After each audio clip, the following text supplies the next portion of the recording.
Hello friends. दोस्तों, जिस तरह हम लोग केमिस्ट्री का बेसिक कॉन्सेप्ट सीखे, अब हम लोग देखेंगे उसमें टाइप ऑफ रिएक्शन, जिसमें हम लोग देखेंगे कि कितने तरह के केमिकल रिएक्शंस होते हैं और उसे किस तरह से हम लोग लिखते हैं, उसका एग्जाम्पल्स क्या है। सारे के सारे एग्जाम्पल्स देखेंगे, सारे एग्जाम्पल्स को देखेंगे। तो हमारे साथ बने रहें, पूरे वीडियो को आराम से देखें और मज़े लेकर सीखते जाएं। तो सबसे पहले टाइप ऑफ रिएक्शन में पहला होता है कॉम्बिनेशन रिएक्शन। पहले थोड़ा सा जान लेते हैं कॉम्बिनेशन रिएक्शन। दूसरा होता है डीकम्पोजिशन रिएक्शन। डीकम्पोजिशन रिएक्शन, ठीक है, शॉर्ट में इस तरह लिखते हैं। फिर आपका होता है डिस्प्लेसमेंट रिएक्शन।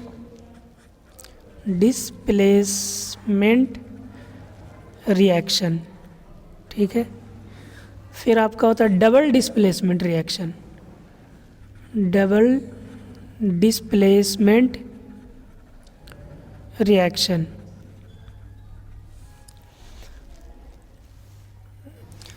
और एक आपका होता है ऑक्सीडेशन रिएक्शन। ऑक्सीडेशन रिएक्शन, ठीक है।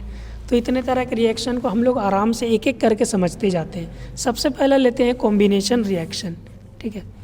कॉम्बिनेशन रिएक्शन नाम से ही पता चल रहा कि किसी दो सब्सटेंस जब कंबाइन करते हो, ठीक है, मतलब व्हेन टू और more than two substance combine to form a new single product is called combination reaction, ठीक है। तो इसका मतलब जैसे एग्जांपल लेते हैं, जैसे हाइड्रोजन और ऑक्सीजन, ये मिलकर क्या बनाएंगे, हाइड्रोजन ऑक्साइड यानी कि वाटर बनाएंगे, ठीक है।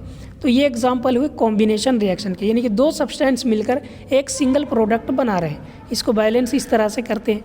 तो बैलेंस के लिए आप ना घबराएं, उसका वीडियो अपलोड कर दिया जाएगा, उसे आप आराम से देखें, सब सीख जाइएगा, ठीक है।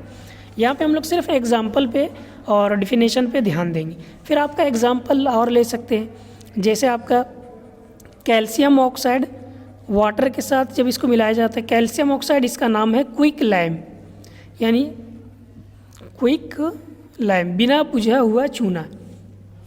ये वाटर से रिएक्ट कराया जाता है तो ये कैल्शियम हाइड्रोक्साइड बनाता है, ठीक है। तो ये भी कॉम्बिनेशन रिएक्शन का एग्जाम्पल हुआ। और भी हम लोग एग्जाम्पल ले सकते हैं, जैसे आपका कार्बन। कार्बन का एग्जाम्पल आप ले सकते हैं लकड़ी, कोयला वगैरह। जब इसको ऑक्सीजन के प्रेजेंस में बर्न किया जाता है, जलाया जाता है, तो ये बनाता है कार्बन डाइऑक्साइड गैस बनाता है, ठीक है, यानी गैस बाहर निकलता है कार्बन डाइऑक्साइड। साथ ही साथ इसके हीट भी निकलता है, याद रखें, वो तो सिंपल सी बात है। फिर आपका और भी एग्जाम्पल हो सकता है, जैसे आपका मैग्नीशियम। मैग्नीशियम एक मेटल है।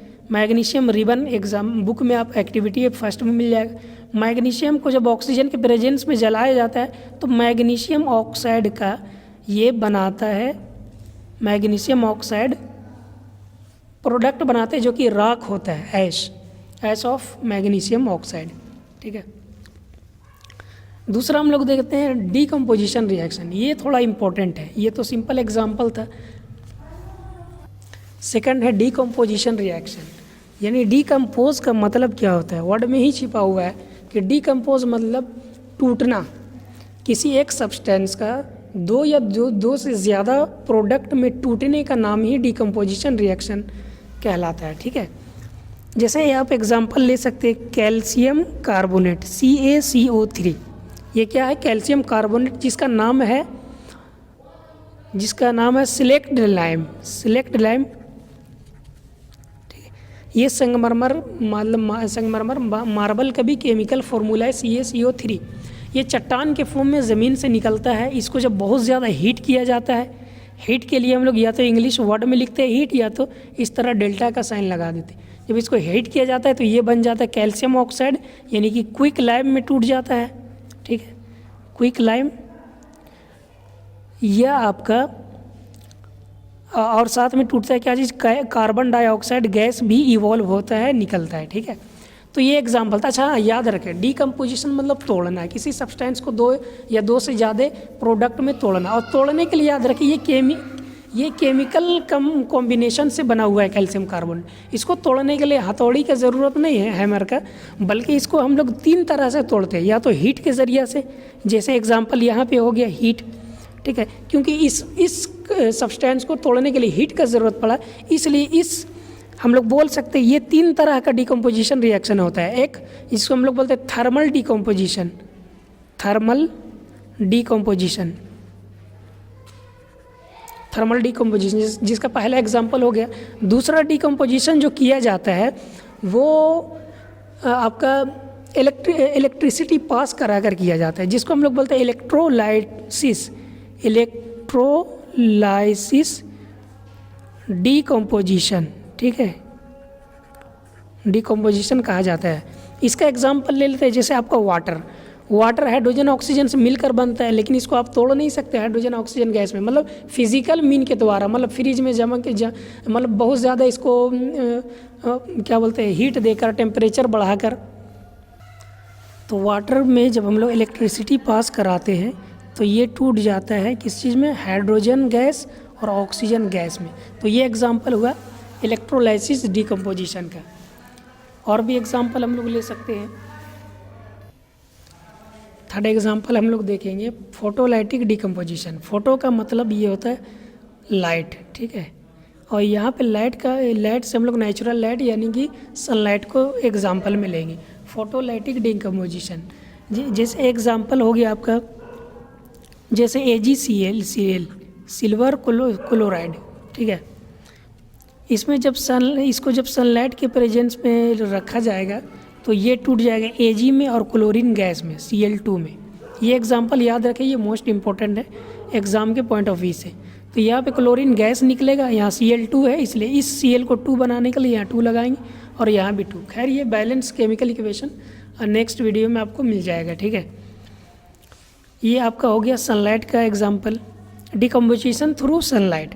और एग्जाम्पल ले सकते हैं जैसे AgBr सिल्वर ब्रोमाइड। जब सिल्वर ब्रोमाइड में को सनलाइट के प्रेजेंस में रखा जाता है, ये टूट जाता है सिल्वर में और प्लस ब्रोमीन गैस में, ठीक है, Br2 ये गैस। तो इसको बैलेंस करने के लिए 2 दोनों तरफ लगा देंगे। तो ये हुए 2 एग्जाम्पल फोटोलाइटिक डिकम्पोजिशन, जिसमें सिल्वर क्लोराइड का सिल्वर और क्लोरीन में टूटना, सिल्वर ब्रोमाइड का सिल्वर और ब्रोमीन में टूटना। थर्ड पार्ट में हम लोग देखेंगे डिस्प्लेसमेंट रिएक्शन, ठीक है। डिस्प्लेसमेंट शब्द से हमें पता चल रहा है, डिस्प्लेसमेंट का मतलब होता है किसी एक चीज़ का अपने प्लेस से डिस्प्लेस हो जाना, यानी हट जाना। तो देखिए डिस्प्लेसमेंट रिएक्शन का मतलब ये हुआ है when a more reactive element displaces a less reactive element from their salt solution is called displacement reaction. मतलब ये हुआ कि अगर मोस्ट रिएक्टिव एलिमेंट, देखिए रिएक्टिव एलिमेंट का एक सीरीज़ होता है जिसको आपको याद रखना है, आगे भी काम देगा, मेटल और नॉन मेटल, बाकी हर जगह केमिस्ट्री में काम देगा। जैसे आपका होता है पोटेशियम, ये एक आपका रिएक्टिविटी सीरीज़ है। यहाँ पे देखिए सबसे मोस्ट रिएक्टिव एलिमेंट है और ये जैसे जैसे नीचे जाएंगे वो लेस रिएक्टिव होगा। मतलब ये जैसे पोटेशियम बहुत जल्दी रिएक्ट करता है। जैसे ये आपका इसको खुला में छोड़ दिया जाए तो हवाओं की नमी से मिलकर रिएक्ट कर जाता है, ठीक है। फिर आपका सोडियम उससे थोड़ा कम रिएक्टिव होता है, फिर मैग्नीशियम और थोड़ा कम, एल्युमिनियम और थोड़ा कम, इस तरह से नीचे जिंक और उससे नीचे आयरन है, उससे नीचे हाइड्रोजन, फिर कॉपर है, फिर सबसे लास्ट में आपको दिख रहा है Ag सिल्वर, ठीक है, और Au सबसे लास्ट में गोल्ड दिख रहा है। गोल्ड जो है ना जल्दी किसी से रिएक्ट नहीं करता है, इसी वजह से उसमें जंग जल्दी नहीं लगता है और ये इतना महंगा होता है, इसीलिए हम लोग इसको ज्वेलरी बनाने में इसका यूज़ करते हैं। जल्दी वो किसी ऑक्सीजन से, मॉइस्चर से रिएक्ट नहीं करता है और नेचर में भी जो है ये आपका मतलब शुद्ध रूप में पाया जाता है। तो डिस्प्लेसमेंट रिएक्शन में हम लोग देखते हैं कि मोर रिएक्टिव जो है लेस रिएक्टिव वाले को उसके सॉल्ट सॉल्यूशन से जो है डिस्प्लेस कर देता है, तो इसको हम लोग डिस्प्लेसमेंट रिएक्शन बोलते हैं। जैसे एग्जांपल ले सकते हैं, जैसे आपका कॉपर सल्फेट का सॉल्यूशन है, ये ब्लू कलर का सॉल्यूशन होता है, ठीक है, याद रखें, बुक में आपको दिया हुआ होगा। ब्लू कलर का सॉल्यूशन होता है। इसको जब हम लोग रिएक्ट कराते हैं आयरन के साथ, ठीक, आयरन का मतलब नेल डालते हैं, कांटी वगैरह जो होता है उसको हम लोग डालते हैं। तो आयरन नेल आपको मालूम है ग्रे कलर का होता है, जब नया नया उसे हम लोग खरीद कर लाते हैं। तो जब आप इसको डालिएगा इस तरह से, मान लीजिए इसमें कॉपर सल्फेट का ब्लू सॉल्यूशन है, CuSO4 का सॉल्यूशन है, ठीक है। अब इसमें आप क्या करते हैं, इसमें डाल देते हैं एक आयरन नेल जो कि ग्रे कलर का है। तो आप डालिएगा तो ये क्या होगा, कॉपर सल्फेट के सॉल्यूशन में कॉपर को जो है ये डिस्प्लेस कर देगा सल्फेट के सॉल्यूशन से, ठीक है। यानी कि कॉपर जो है, यहाँ पे रिएक्शन को पहले देख लीजिए। तो जब कॉपर सल्फेट के सॉल्यूशन में आयरन को डालेंगे, आयरन नेल को, तो ये कॉपर को हटा देगा और खुद सल्फेट के साथ कंबाइन कर लेगा, यानी कि FeSO4 फेरस सल्फेट बना देगा और साथ में कॉपर को अलग कर देगा। ये तो रिएक्शन हुआ। इसका विजुअलाइजेशन इस तरह से है कि जब कॉपर सल्फेट जो ब्लू कलर का सॉल्यूशन था उसमें आप ग्रे कलर का इस नेल को डालिएगा, तो ये जो नेल है कॉपर अलग हो जाएगा। और कॉपर जाएगा कहाँ, कॉपर इसके सरफेस में चिपक जाएगा, यानी कि ये जो कांटी था, ये जो आपका आयरन नेल है, इसी में चिपक जाएगा इस तरह से।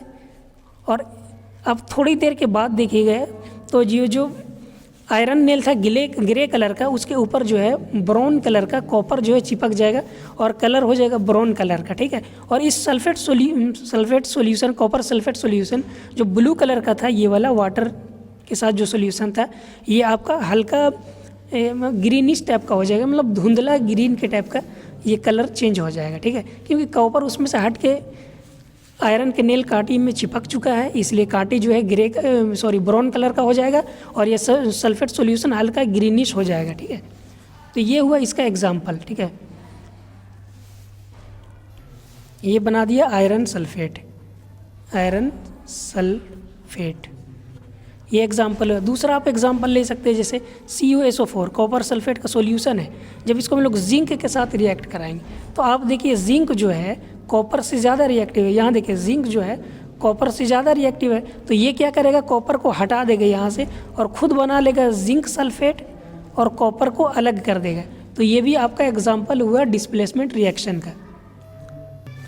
उसी तरह एक और एग्जाम्पल लेते हैं, जैसे आपका कॉपर क्लोराइड का आपका सॉल्यूशन है, कॉपर क्लोराइड, और इसको हम लोग रिएक्ट करा देते हैं लेड के साथ, ठीक है। तो आप देखिएगा लेड जो है, Pb जो है लेड कॉपर से मोर रिएक्टिव है, कॉपर नीचे है, तो ये क्या करेगा, ये जो लेड है इस कॉपर को डिस्प्लेस कर देगा, ठीक है। तो ये बना लेगा Pb लेड क्लोराइड PbCl2 और प्लस कॉपर को अलग कर देगा। तो ये भी रिएक्शन किसका एग्जाम्पल हुआ, डिस्प्लेसमेंट रिएक्शन का। अब हम लोग देखेंगे डबल डिस्प्लेसमेंट रिएक्शन। इसमें क्या होता है, डबल डिस्प्लेसमेंट होता है। यहाँ पे होता क्या है, दो सब्सटेंस के बीच का आयन का एक्सचेंज होता है, उसको हम लोग बोलते हैं डबल डिस्प्लेसमेंट रिएक्शन। जैसे एग्जांपल के तौर पे Na2SO4 सोडियम सल्फेट है और इसको हम लोग रिएक्ट कराते हैं बेरियम क्लोराइड से, BaCl2 से। तो यहाँ पे क्या होगा, देखिए सोडियम जो है ये 2 किसका है, ये इसका चार्ज होगा, क्रॉस क्राइस मल्टीप्लाई होकर ये आया होगा फॉर्मूला, यानी कि सोडियम का जो चार्ज होगा और ये सल्फेट का चार्ज होगा। देखिए ये 2 ये सल्फेट का चार्ज होगा, यानी कि -2 इधर होगा और सोडियम का +1 होता है, ठीक है। यहाँ पे आप देखिएगा बेरियम का +2, ये 2 जो है ना इसका है, बेरियम का +2 और क्लोरीन का -1 होता है। तो यहाँ पे क्या होगा, आयन का एक्सचेंज होगा। ये जो सोडियम है -2 इसके साथ रिएक्ट कर लेगा,